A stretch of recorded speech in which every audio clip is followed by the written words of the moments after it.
पिछले कई दिनों से हम लोग सड़कों के ऊपर भी अलग अलग पॉलिटिकल पार्टीज के माध्यम से, बयानों के माध्यम से भी एक विषय आप सबके सामने आया था। श्राइन बोर्ड जो मेडिकल कॉलेज है उसकी सीटों के आवंटन को लेकर विषय आप लोगों के सबके ध्यान में है।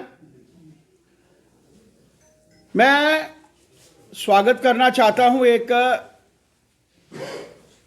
नेशनल मेडिकल कमीशन 2019 के कल के एक आर्डर का,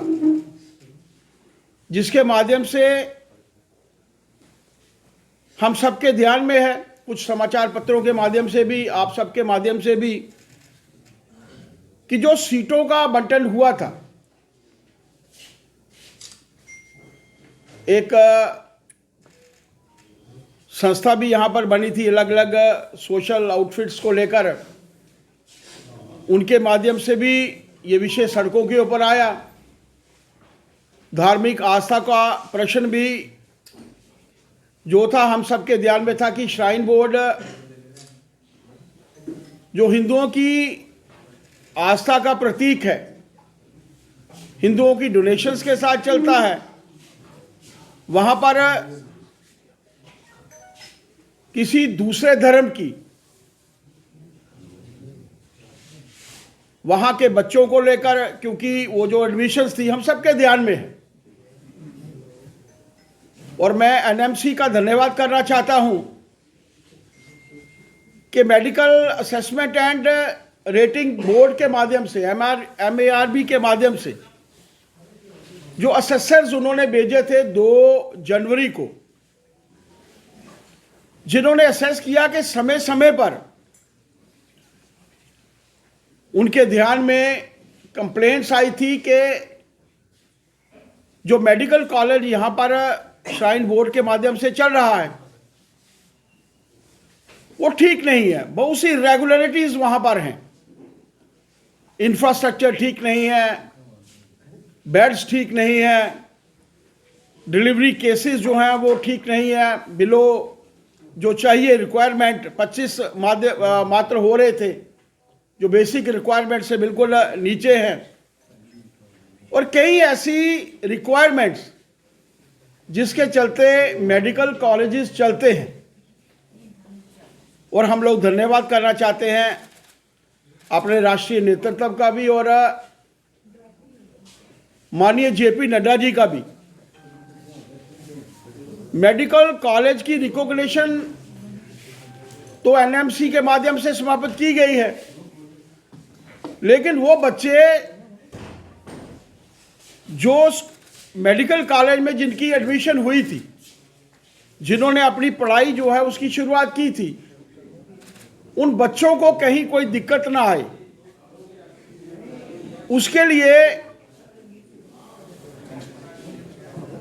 जम्मू कश्मीर UT में ही अलग अलग मेडिकल कॉलेजेस में जितनी भी सीट्स हर मेडिकल कॉलेज को अवेलेबल हैं, उससे कुछ ज़्यादा आवंटित करते हुए ये बच्चे यहाँ पर पढ़ाई कर सकते हैं। मैं इसके लिए केंद्रीय नेतृत्व का आभार प्रकट करना चाहता हूँ, और NMC का भी, जिनके मापदंड होते हैं, और उन मापदंडों के ऊपर अगर कोई इंस्टीट्यूशन खरा नहीं उतरता है तो उसकी रिकॉग्निशन जो है वो कैंसिल होती है। और सब लोग सड़कों के ऊपर थे यहाँ पर, जो लोग जिनकी श्राइन बोर्ड के प्रति आस्था थी, माता वैष्णो देवी जी के प्रति आस्था थी, मैं तो माता जी के चरणों में ही नमन करना चाहूँगा। वो आस्था की लाज उन्होंने हम सबकी रखी है, और उन बच्चों को भी JP नड्डा जी का मैं आभार प्रकट करना चाहता हूं, उनको साधुवाद देना चाहता हूं कि उनके माध्यम से उन बच्चों को भी जो है वो अलग अलग इंस्टीट्यूशंस में जाकर डॉक्टर बन सकेंगे। अलग अलग से जो रिपोर्ट के माध्यम से जो विषय हम सबके ध्यान में आया है कि इरेगुलरिटीज़ क्या थी, क्योंकि जिस टीम ने, जो असेसर्स की टीम वहाँ पर आई थी MARB के माध्यम से, उस टीम ने देखा है कि टीचिंग फैसिलिटी जो थी उसमें भी डेफिशिएंसी थी 39%। ट्यूटर, डेमोन्स्ट्रेटर और सीनियर रेजिडेंट्स जो थे उसमें भी डेफिशिएंसी थी 65% तक। ओपीडी जो थी 400 की रिक्वायरमेंट होती है, 1 बजे तक वो मात्र 182 थी। बेड ऑक्यूपेंसी जो थी 80% चाहिए होती है, मिनिमम 45% थी। ऑक्यूपेंसी इन आईसीयूज, जो जितने भी आईसीयूज उस मेडिकल कॉलेज में, हॉस्पिटल में चल रहे थे, वो मात्र 50% थी। डिलीवरीज को लेकर जो बिलो नॉर्म्स थी वो भी बिलो नॉर्म्स थी, और बहुत सी ऐसी डेफिशिएंसीज उनको मद्देनजर रखते हुए, उनको ध्यान में रखते हुए हम लोग साधुवाद देना चाहते हैं नेशनल मेडिकल कमीशन का, जिनके माध्यम से ये जो है हुआ है, और राष्ट्रीय नेतृत्व का माननीय जेपी नड्डा जी का, कि जिनके माध्यम से उन बच्चों का भी जो है वो कैरियर के ऊपर, क्योंकि कुछ लोगों ने, कुछ पॉलिटिकल पार्टीज़ ने इसे धर्म के नाम पर भी तूल देने की कोशिश की। कुछ पॉलिटिकल पार्टीज़ ने इसे पॉलिटिसाइज करने की भी कोशिश की थी, और मेरा मानना है कि यहाँ के लोगों के भी प्रयास थे, और जितनी कंप्लेंट्स एनएमसी के ध्यान में लाई गई थी, उन्होंने अपनी वेरिफिकेशन के बाद इसकी रिकॉग्निशन को जो है वो कैंसिल किया है। एनएमसी को के हम लोग, उनके ऑफिसर्स के हम लोग धन्यवादी हैं। और एलजी साहब से मैं प्रार्थना करना चाहूँगा, उनके पास कोई ज़्यादा समय नहीं होता, बाकी पूरी की पूरे प्रदेश में भी लॉ एंड ऑर्डर को भी उनके माध्यम से देखना पड़ता है, और भी कुछ काम होते हैं। लेकिन मैं कहना चाहूँगा कि कुछ और भी इरेगुलरिटीज़ जहाँ कोई समय के साथ साथ, क्योंकि कुछ ऐसे बाईलॉज हैं, कुछ ऐसे लॉज हैं जो उनके आने से पहले बने हैं, हो सकता है उनमें भी कोई लकूना हो जो उनके ध्यान में नहीं हो। मैं आपके माध्यम से ही उनके ध्यान में लाना चाहूँगा। वैसे मैं उनका धन्यवाद भी करना चाहूँगा कि जिस तरीके से उन्होंने स्पोर्टिव एक रोल जो है, एज ए एलजी भी स्पोर्टिव रोल प्ले करना, इसके लिए मैं उनका भी धन्यवाद करना चाहूँगा। और तवक्को रखता हूँ कि कहीं कोई कमियाँ बाकी इंस्टीट्यूशन में भी या उनके बाईलॉज में जिस तरीके की भी कोई कमियाँ हैं, उनको भी कमियों को हम लोग दूर करने का प्रयत्न करें, मेरी कैसी अपेक्षा है। आप सबका बहुत धन्यवाद। इस जीत का श्रेय तो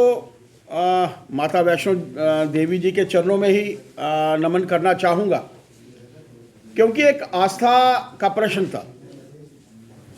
श्राइन बोर्ड के बजाय किसी और मेडिकल कॉलेज में होता, जीएमसी में होता या किसी और में होता,